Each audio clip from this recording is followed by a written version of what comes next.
Good morning. If you have your Bibles, turn with me to Matthew chapter 24. In the Pew Bibles, that is page 985. That's where our thoughts will be directed toward this morning, and it's a doozy. A couple of quick announcements this morning. Starting this Thursday, some of you know that I am the director of the Institutional Studies of Biblical Education Central Wisconsin campus. Some of you know by the looks that you're giving me. We will be starting our third trimester of this semester, and I will be teaching a class on the Word of God. We're going to go through a study of systematic theology, and it will be the third class of every semester. The first one is the doctrine of the Word of God. And if you've never studied how we got the Bible that we have before us, I encourage you to come out and come to that. The plan is to have a simulcast here at the building starting at 6 on Thursday. If anybody is not able to come to the building, I use GoToMeeting. Some of you have probably seen that advertised. So if you give me your email and you'd like to watch it from home, I can do that. And the other thing is I'll be recording it and posting it to YouTube at some point. And if you'd like to watch it later, if you're very interested in this. From an apologetic point of view, I think it's very important for us to understand the scriptures that we have are inspired. They came from God. And there's evidence both from without and within the New Testament and the Bible as a whole that this is God's Word. We're going to start with how God spoke to people throughout the ages.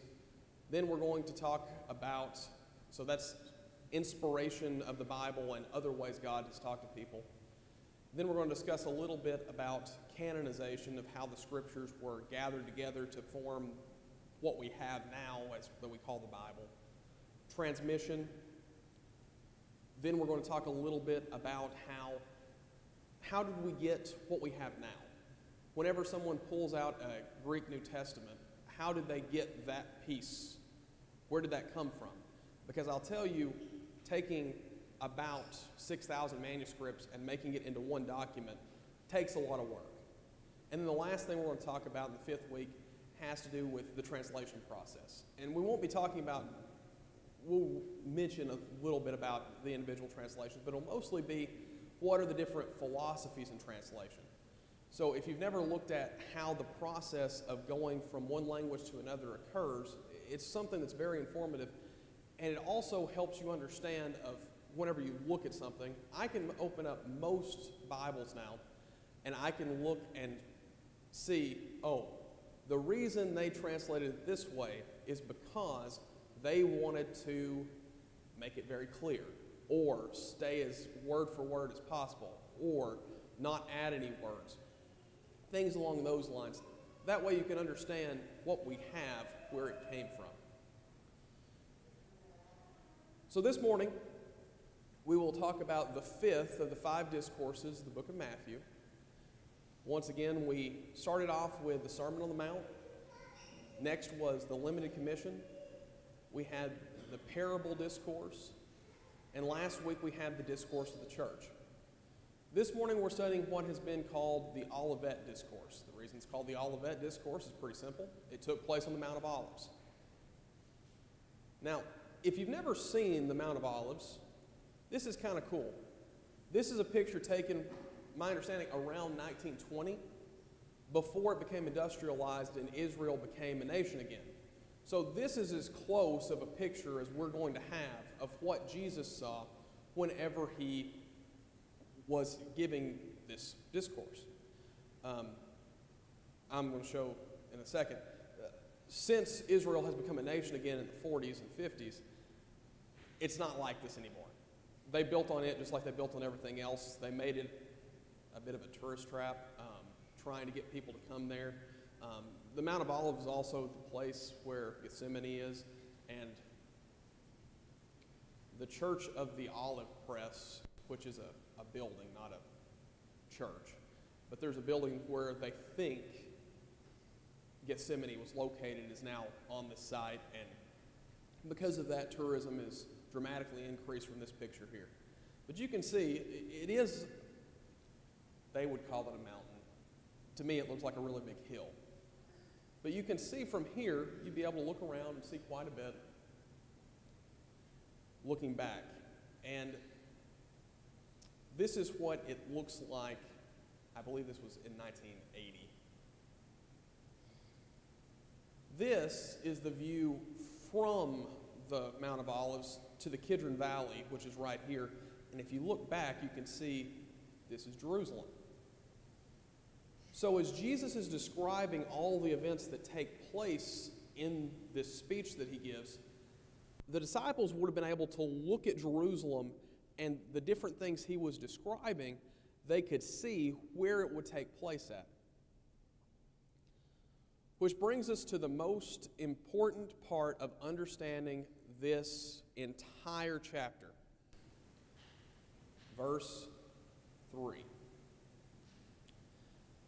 As he sat on the Mount of Olives, the disciples came to him privately, saying, "Tell us, when will these things be, and what will be the sign of your coming and of the end of the age?" If you can get this verse right, the rest of the chapter makes perfect sense. Okay? So, I'm about to go over something that's kind of technical. The summary that I give at the end is more than enough to understand what I'm getting at. If you want to take notes and really want to have a good argument that this is talking about what it's talking about, take some notes or ask me afterward. This isn't necessary, but whenever you look at it this way, it is indisputable what this is talking about. So, we're going to talk about something called Sharp's rule. Sharp's rule says this: if you have two substantives, so a substantive is a generic term for anything acting like a noun, that is governed by one article, in English the article is the word the. If you only have one article governing two substantives, the substantives are virtual equivalents. Why does that matter? So when we look here, I will tell you this is the word for sign, and this is the word for coming, and this is the word for completion of the age. Okay? If you notice, there is only one article governing this second part of the sentence. There's another one at the beginning governing the first part of the sentence. So what this says is, the disciples are asking two questions. The first one, tell us when these things will happen. What are these things? We'll talk about that in a second. And the second question is, the sign of your coming and the end of the age. At least to some degree, the disciples had equated those two things as one. They somehow had figured out the signs of the coming of the end, the signs, and the coming of the end were one thing. They were separate, at least in some way, in the disciples' minds from these things that must come to pass. So, whenever we look at chapter 24, the thing you have to keep in mind is we're talking about two different events. The things that must soon come to pass, the destruction of Jerusalem, and the coming of Jesus. Okay? If you get those two things right and interpret the rest of the chapter in that context, this is not a confusing chapter at all. I've heard people say that they've studied this for 50 years and weren't able to understand it. With a combination of just a little bit of understanding, Sharp's rule, and looking at the chapter in that context, in the next 30 to 45 minutes, this is a little bit longer, you will be able to understand this chapter and talk to people about it. And this is an important chapter because a lot of things have come from this chapter that are false doctrines. So, I've got the divisions in the bulletin for you today. If you look at these divisions, this will keep you on track to making sure you interpret things correctly. So this is how we're going to view this morning, and we are going to read the entire chapter. It's kind of lengthy, but I think it's worth it to understand this chapter so we can discuss it with people. So verses 1 through 3 is an introduction. Jesus left the temple and was going away, and the disciples came to point out to him the buildings of the temple. But he answered them, "You see all these, do you not? Truly I say to you, there will not be left here, one stone upon another that will not be thrown down." So these are the things that he said must come to pass and will come soon. Jesus says that the temple there in Jerusalem will be destroyed. This is something that's been predicted for a long time, and we're going to get into that soon. And I would even argue that it was necessary for this to happen. Because in order for the kingdom, the new kingdom, to truly flourish, people had to let go of the old nation.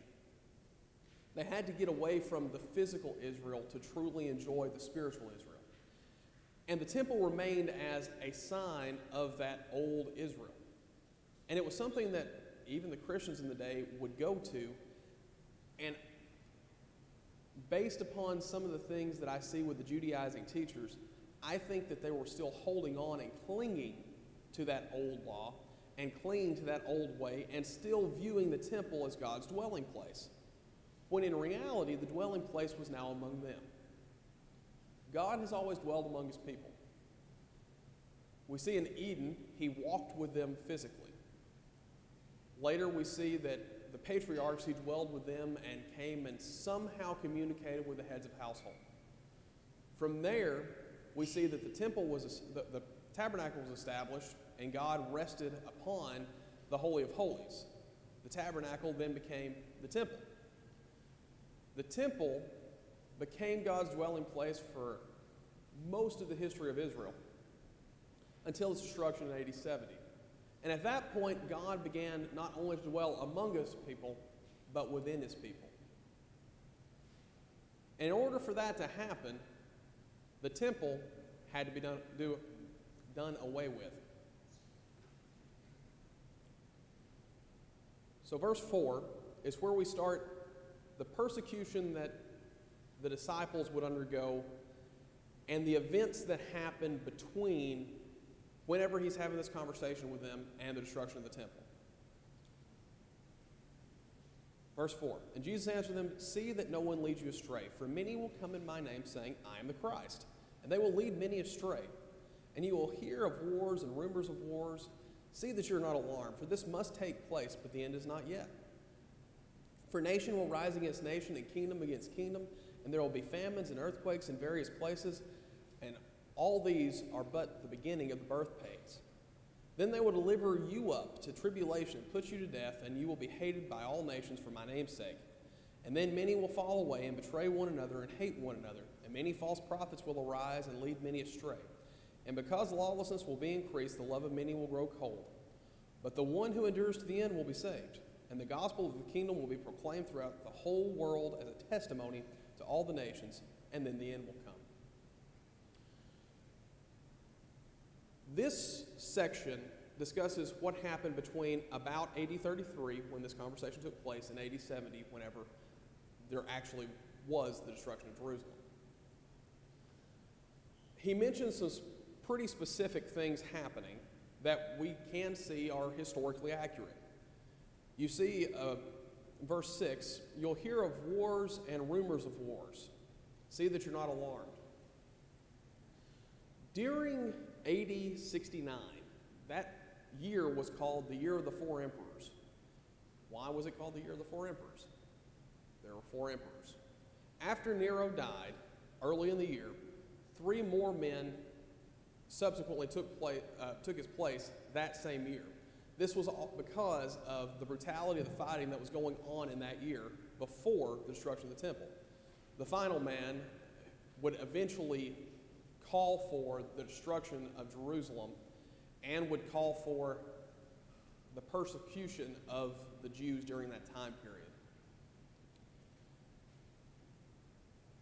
you go down, it says there will be famines. Now we know that between this and the destruction of Jerusalem, in Acts 11 there is a record of a famine that took place, that there was basically benevolence funding provided by the church. Later, around 67 to 68, they sieged the city of Jerusalem. And while it was under siege, there were problems getting food in and out. And as you look at Jerusalem, there's not really a lot of farmland within the city. Everything that they would do for farming was outside the walls. Josephus claims, now I will say this statistic has come under scrutiny, but Josephus claims that there were 600,000 people that died of starvation during the siege of the city of Jerusalem. Also talks about earthquakes. Now, earthquakes are not something that was completely foreign to this time period, but there were two major earthquakes that occurred right before AD 70. One in Laodicea, that some people think ultimately is what led to the end of the city. It wasn't completely wiped out, but there was so much damage that it was hard to live there now. And in Pompeii.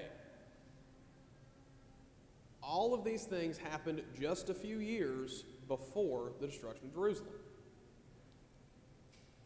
If you look throughout history, these things occurring in a roughly 5-year time period was never as dramatic as right before the destruction of Jerusalem. And in fact, this text has come under scrutiny because people say no one could have predicted this so accurately unless they were writing after the events occurred. We know that inspiration allows you to know things supernaturally, and that's the reason why Jesus was able to give this discourse and tell about these things.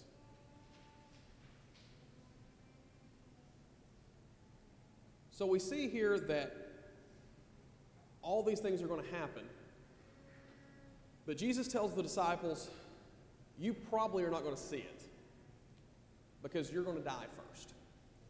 They're going to kill you because you are my people. You are going to be persecuted because you're my people. And we know that under the Emperor Nero, which was about 3 years before this, most of the apostles did die. Some had died before. We know about James being slayed by Herod. But under Nero, basically everyone except John was somehow murdered. During this time was also the rise of the false prophets, people who were claiming to be either Christ himself or somehow receiving a new revelation from Jesus. I think I mentioned this before. The first century was a time period that was particularly violent in the Jewish history because people had predicted that that was whenever there was going to be an overthrow of the government, the Roman government. They thought that there was going to be a Messiah come. So there were many people claiming to be the Christos, or in Hebrew, the Messiah, who said that they were going to be the ones to finally overthrow the government, overthrow Rome, return Jerusalem to the city that it once was. We see that all of those people were squashed, and the only real Messiah, his kingdom reigns until this point. In verse 14 it says, and the gospel of the kingdom will be proclaimed throughout the whole world as a testimony to all nations. So he predicts, or pronounces, or prophesies, that the entire message will have gone out by that point. And it had. The known world, 15 to 26. So when you see the abomination of desolation spoken of by the prophet are the same in Greek. So it's my thoughts that what this is supposed to be, the book of Matthew was probably read aloud originally. And most of the people would hear the word, but they wouldn't necessarily be able to read it themselves because of not as many copies and not as many people being able to read. So whenever the person reading the text got to this point, the reader is supposed to explain what this is talking about for those who are unfamiliar. So if you're not familiar with it, turn with me to the book of Daniel, chapter 11. That's page 890 in the Pew Bibles. Daniel chapter 11, starting in verse 29.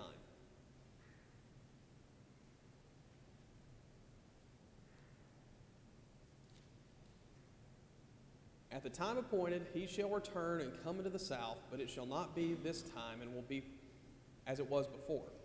For ships of Kittim shall come against him, and he shall be afraid and withdraw, and shall turn back and be enraged and take action against the Holy Covenant. He shall turn back and pay attention to those who forsake the Holy Covenant. Forces from him shall appear and profane the temple and fortress, and shall take away the regular burnt offering, and they shall set up the abomination that makes desolate. He shall seduce with flattery those who violate the covenant, but the people who know their God shall stand firm and take action.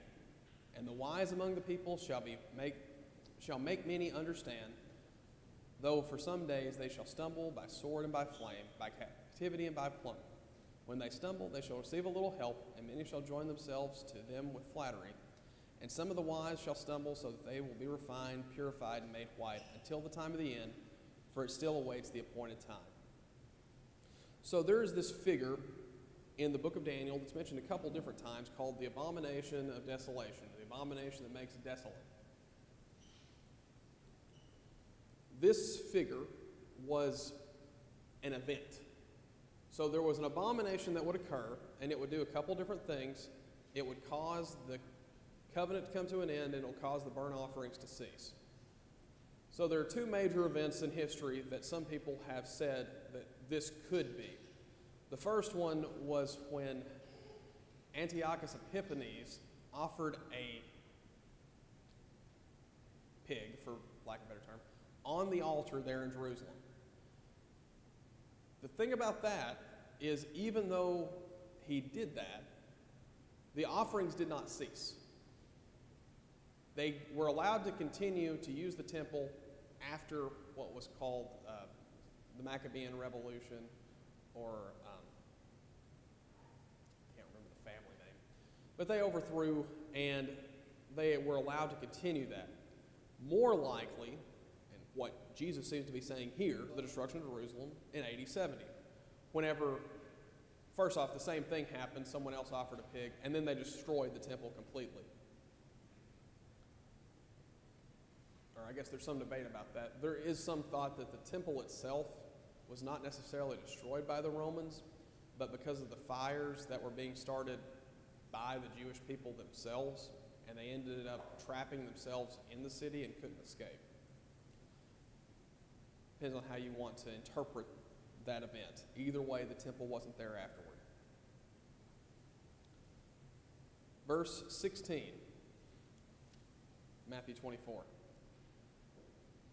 Then let those who are in Judea flee to the mountains. Let the one who is on the housetop not go down and take what is in his house, and let not the one who is in the field turn back to take his cloak. And alas for women who are pregnant for those days and who are nursing infants in those days. Pray that your flight not be in winter or on a Sabbath. For then there will be great tribulation, such that it has not been seen from the beginning of the world until now, and no one will never be. And if those days had not been cut short, no human would have been saved. But for the sake of the elect, those days will be cut short. Then if anyone says to you, look, here is the Christ, or there he is, do not believe. For the false Christs and false prophets will arise and perform great signs and wonders, so to lead astray, if possible, even the elect. See, I've told you beforehand. So if they say to you, look, he is in the wilderness, do not go out. If they say, look, he is in the inner rooms, do not believe it. For as lightning comes from the east and shines on as far as the west, so will be the coming of the Son of Man. Wherever you see the corpses, the vultures will gather. Immediately after the tribulation of those days, the sun will be darkened, and the moon shall not give its light. The stars will fall from heaven, and the powers of the heaven will be shaken. Then will appear in heaven the sign of the Son of Man, and then all the tribes of the earth will mourn, and they will see the Son of Man coming in the clouds of heavens with power and great glory. And he will send out his angels with a great loud trumpet, and they will gather his elect from the four winds, from one end of the heaven to the other. I think the reason most people have trouble with this entire chapter is what I just read to you. If you look in verse 27, going through verse 31, there is an aside that's mentioned there temporarily. What that is talking about is comparing Jesus' coming to what these people were doing. It is not saying that Jesus will come when Jerusalem is being destroyed, but it's kind of giving a commentary on what is being said in verse 26, where it talks about look, he's in the wilderness. Look, he's in the inner rooms. What he's saying, these false Christs, false messiahs, are being subtle in the way they present things. When Jesus comes, it will not be something that you have any doubt about. It'll be like lightning in the sky. Everyone will see it. You won't have to ask questions, is Jesus coming? The entire world will know. He's not saying that this is going to happen when Jerusalem's destroyed, but it's something that will be a contrast to what is going on around the time of the destruction of Jerusalem. Most of the instructions given here are pretty simple things. The tribulation that took place, yes, it was one of the worst times in the history of Israel. People were being starved, like I said. If you've ever heard about cities under siege, it's not a good thing. People were starving. There were people fighting amongst themselves. Groups and factions had come out. There was a group that mainly said, okay, we're dying in here from starvation. Let's try to make peace with the Romans. And then there was some group on the far other side, which was, let's take up arms and fight. And because not everyone could agree, there was fighting amongst themselves. So you had tribulation inside the walls. You had tribulation coming from the outside of the walls. And Jesus said here, the best thing to do is just get out. Flee to the hills. Get away from all of this. You don't want to have anything to do with this whenever it happens. And when the city was destroyed, there are some numbers that say there were as few as 500 Jews left in the city of Jerusalem after the destruction. Now, when you take into consideration, it was a city with a population, I've heard as many as 2.5 million at the time. That's quite a few people to come all the way down from either starvation or being attacked or burning or being taken captive. Very few.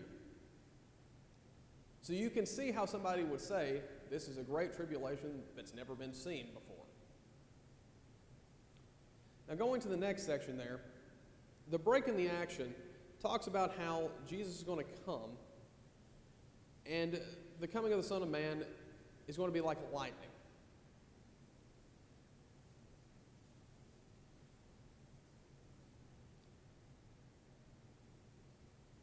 Now, the word immediately used here, we usually think of immediately as something happening in a subsequent action, right? The difference between this and the way we think of immediately today is you have to consider who's writing it. Whenever you think about how God deals with time, the idea of immediately following something is a little bit different than the way we would think of it. God looks at things on time periods in the hundreds to thousands of years. We look at them as short time intervals. So all these things that are predicted here, the sun being darkened, the moon will not give its light, the stars will fall from heaven, the powers of heaven will be shaken, then will appear in heaven the sign of the Son of Man, and all the tribes of the earth shall mourn. And they will see the Son of Man coming in the clouds of heaven with power and great glory. And he will send out his angels with a loud trumpet call, and they will gather his elect from the four winds. Once again, the thing that Christ is pointing out, when he returns, it will not be a subtle thing. He wants them to know, even though the temple is being destroyed, even though the city of Jerusalem is being destroyed, that's not the end. When I come back, it will not be something subtle. And kind of an aside here. Whenever you look at the words here, there's two different phrases that are translated coming in English. And whenever you see in verse 27 the word for coming there, the ESV has done a fairly good job of this. It translates it the coming. That word is parousia.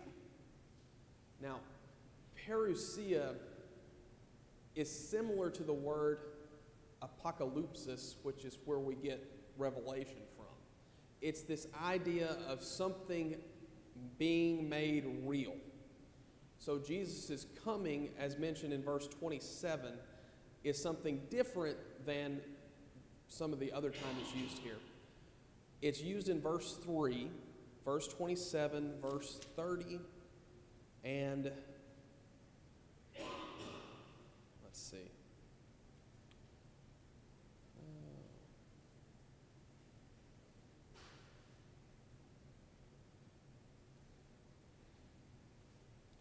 I'll find the other one for you when we're reading. But my point is, the word coming here is different. And if you notice, all of the words for coming up until that point were not having to do with this parousia. So we have the break in the action, and then verses 32 to 35, we go back to the destruction of Jerusalem. From the fig tree, learn this lesson. As soon as the branch becomes tender and puts out its leaves, you know summer is near. So also when you see all these things, you know that it is near it, at the very gates. Truly I say to you, this generation will not pass away until all these things take place. Heaven and earth will pass away, but my words will not pass away. So after he takes this aside, in verses 32 through 35, Jesus says the application for the entirety of the pericope, the entirety of what I just said, not just the last few verses, those are when this is going to happen, and it's going to be soon. Some people have used the argument, and I've not heard of anyone proclaiming this up here, but it's a movement within the church called realized eschatology. Kingism is another name for it. And I think it originated in Alabama. But there is this push to say that Jesus did return in AD 70 and that it has already happened. And they base it on this 32 through 35 saying, well, that applies to what he just said, that he's already come back. But based upon the way it's phrased, for one, and I can also tell you that based upon the verbiage that Matthew uses here, it is an application of the entirety of the previous section. Okay? So if anyone asks you, why does it say this right after that? It's because the section that started in verse 27 all has to do with a contrast between what the false Christs say and what Jesus is saying his return will be like.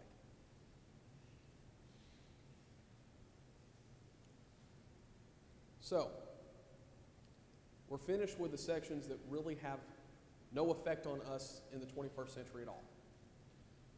But I'll tell you that this is something that you will be asked questions about when you're studying with people.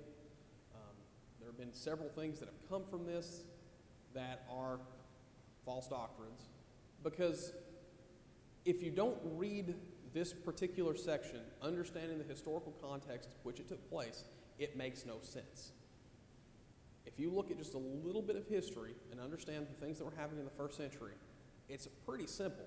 It's really just a narrative of what happened. This is how Jerusalem was overthrown. And like I said, some textual critics have been really critical of this particular section just because it is so accurate as to what happened, that there's no way that somebody could have written it without knowing. And most people think Matthew was written around AD 60. It's the reason why I make that comment. So it would have been at least 10 years before this happened. So the important part for us today, starting in verse 36, but concerning that day and hour no one knows, not even the angels of heaven nor the Son, but the Father only. For as were in the days of Noah, so will the coming of the Son of Man. For as in those days before the flood they were eating and drinking, marrying and giving in marriage, until the day that Noah entered the ark, and they were unaware until the flood came and swept them all away, so will be the coming of the Son of Man. Then 2 men will be in the field, and one will be taken and one left. 2 women will be grinding at the mill, one will be taken and one left. Therefore stay awake, for you do not know on what day your Lord is coming. But know this, that if the master of the house had known what part of the night the thief was coming, he would have stayed awake and would not have let his house be broken into. Therefore you also must be ready, for the Son of Man is coming at an hour you do not expect. Who then is the faithful and wise servant, whom his master has set over his household to give them their food at the proper time? Blessed is the servant whom the master will find doing when he comes. Truly I say to you, he will set him over all his possessions. But if the wicked servant says to himself, my master is delayed, and begins to beat his fellow servants and eats and drinks with drunkards, the master of the servant will come on the day when he is not expected, and an hour he does not know, and will cut him into pieces and put him with the hypocrites. In that place there will be weeping and gnashing of teeth. So what does Jesus say? When am I coming back? You guys want to know? Well, I can tell you, it won't be subtle. Everybody will see it. There won't be a question. I'll be on the clouds. But to tell you the truth, I don't know. Now, I personally think that Jesus did not know at this time. I think after the ascension, he was given that knowledge. But at this time, I think he was telling the truth. I think he didn't know when he was coming back. He knew it wasn't going to be right away. He knew that the destruction of the temple was going to take place before it happened, but as far as the actual timetable, he wasn't aware. And he said, the most important thing is, it doesn't matter. Because I want you to live your lives in such a way that no matter when it happens, you're always ready. No matter when I come back, whether it's tomorrow, whether it's next week, whether it's 1,985 years later or something. Whether that happens in your lifetime, our lifetime, our children's lifetime, moment, and we're ready to go. So he challenges us to stay awake. Stay awake. Keep your eyes open. Always be ready, because you don't know when this is going to happen. If you knew when the thief was coming, you would have stayed up, stayed awake, and have been ready whenever the thief broke in. From my family, sitting there with, I think it's a 45 my dad keeps next to him, and that wouldn't have ended well. But if you always act in such a way that if Jesus were to come back, you would be ready, then you don't have to be concerned about when he's coming back. And that was the point that he was making to his disciples. You need to act in such a way that if he came back, you're ready. So my question for you this morning is, are you ready? Are you awake? Have you been watching? Are you ready if Jesus were to come this moment? Would you spend eternity with him? Or would you spend eternity in a place where there will be weeping and gnashing of teeth? The only moment that we have, the only promise that we have is right now. We can control the present. We don't know when Jesus will return. But when he does, will he find you waiting? Will he find you watching? Will he find you ready? Are you ready this morning? If not, make that right.